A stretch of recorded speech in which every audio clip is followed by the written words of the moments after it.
Bom, depois de todas as furadas em que eu me meti, eu decidi sair do site de relacionamento. Eu tava decepcionada com as escolhas que eu fiz. Foi pior do que o outro.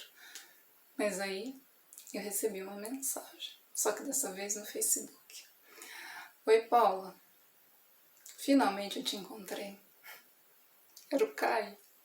E eu respondi, oi, garoto. Quanto tempo? Então, conversamos por uns dias e numa quarta-feira ele me mandou uma mensagem dizendo que estava morrendo de saudade, que queria me ver, pediu meu endereço, né? Disse que era só eu passar que ele vinha. Claro que eu não levei isso a sério, né? Até porque eu já estava na minha cama de pijama e ele disse, não tem problema algum, se você quiser eu vou de pijama também. Eu achei isso tão bonitinho. E depois que ele insistiu tanto, eu acabei passando meu endereço. Mas eu tinha certeza que ele não ia aparecer, né? Até porque a minha mãe estava na minha casa nesse dia. Ela e a tia Quinzinha iam viajar juntas com um grupo da terceira idade que elas participam. Daí eu fui para minha cozinha, tomar um copo d'água. E a minha campainha tocou. Eu tomei um susto tão grande. Eu me engasguei com a água e saí correndo. Quando eu cheguei na sala, minha mãe já estava espiando a janela e disse, acho que o Chico está aí fora. Será que aconteceu alguma coisa com a Penélope? Então, rapidamente eu disse, pode deixar, que eu vou lá ver o que está acontecendo, né? Por minha sorte, ela não enxerga nada de longe. Quando eu cheguei, o Caio já veio para cima de mim e eu disse, garoto, você é maluco? Ele, ué, eu vim te ver. Não vai me convidar para entrar? Eu disse, não.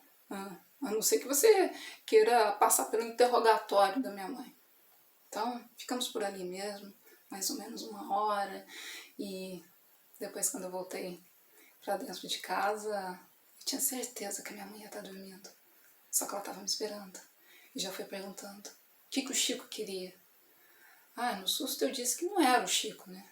E ela já foi perguntando de novo. Era quem então? Eu não sei o que passou pela minha cabeça. Eu só respondi, é um ficante. Ela parou, me deu uma olhada e perguntou, quantos anos tem esse ficante? Na hora eu pensei, tanta coisa para perguntar, justa idade. Mas aí respondi, né? 25. Ela regalou os olhos, me olhou como se eu tivesse dito algo terrível. Eu sei que eu não aguentei aquele olhar dela e disse boa noite e fui pro meu quarto. No dia seguinte fomos em silêncio no carro, né? A tia Quinzinha perguntou várias vezes o que estava acontecendo e ela só respondia, pergunta para Paula, ela sabe a resposta. Quando saímos do carro, ela disse, Quinzinha, a tua sobrinha tá saindo com o menino. Decidiu criar o filho de alguém. A tia Quinzinha ficou parada me olhando sem entender nada, né? Daí a minha mãe já pegou ela pelo braço, saiu arrastando.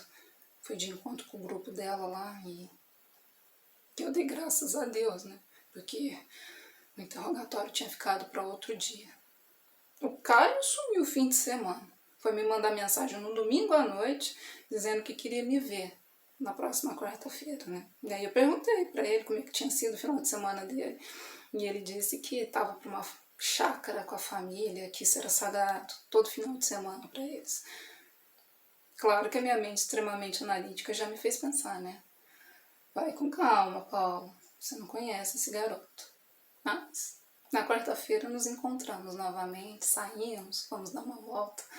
E quando eu voltei para casa, minha mãe, tia Quinzinha, estavam me esperando no meio da minha sala. Elas tinham a cópia da chave da minha casa. A minha mãe fez para as duas, sem a minha autorização, é claro. Mas aí ela já foi perguntando, né? Tava com o menino? Sim, mãe, estava. Paulo, o que você conversa com esse menino? O que ele faz da vida? E eu disse, quase não conversamos, mãe. Não dá muito tempo. E ele trabalha com o pai dele numa oficina. Tá satisfeita agora? Não, Paula, eu não estou satisfeita. Eu e a sua tia Quinzinha estamos preocupadas com o que você anda fazendo com esse menino. E eu disse, vocês duas estão querendo saber demais, né? Nessa hora, Foi igual cutucar onça com vara curta. Tinha certeza que ela ia apertar meu pescoço. E ela já veio dizendo: você está imitando a sua tia Suzete. Tia Quinzinha, que até aquele momento estava em silêncio, já deu um grito: não, Madalena, ela não está imitando a Suzete, ela está igualzinha a ela, aquela destrambelhada. Eu olhei para as duas e falei: é sério isso? É isso mesmo que vocês pensam? Então tá, que bom que eu tô ficando igual a tia Suzete. Ela é a única nessa família que não dá a mínima pro que vocês falam mesmo. E tem mais, tá? Como diria Judite, do Perdoa-me por Me Traíres, do Nelson Rodrigues. Eu adoro meninos na idade das espinhas. Peguei, me virei e fui pro meu quarto, né? Deixei as duas lá no meio da sala. E as últimas coisas que eu ouvi antes de fechar a porta foram: meu Deus do céu, quem é Judite e esse Nelson Rodrigues, Madalena? E a minha mãe respondendo: e você acha que eu sei, Quinzinha? A Paula tá ficando maluca. Quando eu fechei a porta, eu tava em êxtase. Eu tava me sentindo vitoriosa, a top das tops, né? Primeiro porque elas disseram que eu tô ficando igual a minha tia Suzete. Eu sempre admirei ela, né? Porque ela nunca se importou com o que as pessoas pensam ou falam a respeito dela. E segundo, pela primeira vez, eu tinha enfrentado a minha mãe e a tia Quinzinha. E tinha sido no mesmo dia. Mas é claro que eu não preguei os olhos a noite toda pensando na nossa discussão. No dia seguinte, quando eu cheguei no escritório, parecia que eu tinha tomado uma surra. Eu sentia meu corpo todinho doer. Sem falar que eu estava me sentindo uma corruptora de menores. Daí eu mandei uma mensagem para o Caio e ele só foi me responder no domingo à noite. Né? Disse que estava na rua e que estava passando para me ver. Na hora eu pensei: esse garoto tá muito estranho. Só aparece às quartas e domingo, depois das 10. Né? Mas saí para vê-lo, não deixei ele entrar na minha casa não. E enquanto eu estava lá com ele, o meu vizinho, que é um pastor, e a sua esposa chegaram, me viram com ele e tomaram um baita de um susto. Ai, nessa hora eu me senti como se eu estivesse fazendo algo terrível, como se eu não merecesse estar ali me sentindo bem com alguém. E para piorar, nesse dia o telefone do Caio não parava de tocar. Era ligação, mensagem. Na verdade, todas as vezes que a gente estava junto, aquele telefone dele tocava. Só que nesse dia estava pior. Estava tocando o dobro, vamos dizer assim. Né? E daí eu fiz uma pergunta. Em tom de brincadeira, mas eu fiz. Deixou alguma garota em casa, estudando para vir me encontrar? Ele me olhou com uma cara tão assustada. Deu um sorrisinho sem graça e não disse nada. Ficou ali, parado, me olhando por um tempo. Daí eu me despedi dele e entrei. Depois, conversando com a Penélope e com o Raul, né, contei pra eles como tinha sido o nosso último encontro e a Penélope disse que eu podia estar me precipitando em achar que o Caio tinha uma namorada. E o Raul, para deixar a situação mais leve, brincou. Disse que era para eu pensar pelo lado positivo, né? Afinal de contas, eu tinha me tornado a avassaladora do bairro, depois do susto que o pastor e a esposa levaram. Mas aí a minha terapeuta disse que era para eu mandar uma mensagem para ele, né? Chamando ele para sair num dia que ele costumava não aparecer.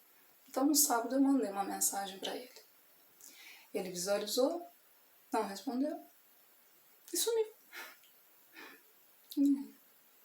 A Penélope ficou arrasada, né? Afinal de contas, ela tinha dado alguns créditos a ele desde o dia em que eu conheci. Mas eu disse pra ela que eu tava bem, né? E que o garoto só tava de passagem e que eu aproveitei bastante a passagem dele pela minha vida. Depois dessas desventuras amorosas, a conclusão que eu cheguei é que não basta eu estar disposta a ter um relacionamento, né? Preocupada com o que os outros vão pensar, com medo de ser julgada pelas minhas escolhas. Eu preciso estar bem comigo mesmo. Então eu troquei a fechadura da minha casa. Sim, minha mãe e a tia Quinzinha agora só entram quando eu deixo. E eu decidi fazer uma viagem para Cancún. E sozinha. Claro que elas não concordaram, né? Me chamaram até de egoísta. Eu disse para elas que eu não sou egoísta. Eu passei a minha vida inteira cuidando de todo mundo e não cuidei da pessoa mais importante. E tá mais do que na hora, né? De eu começar a dar amor e atenção para a pessoa mais importante da minha vida, que sou eu mesma.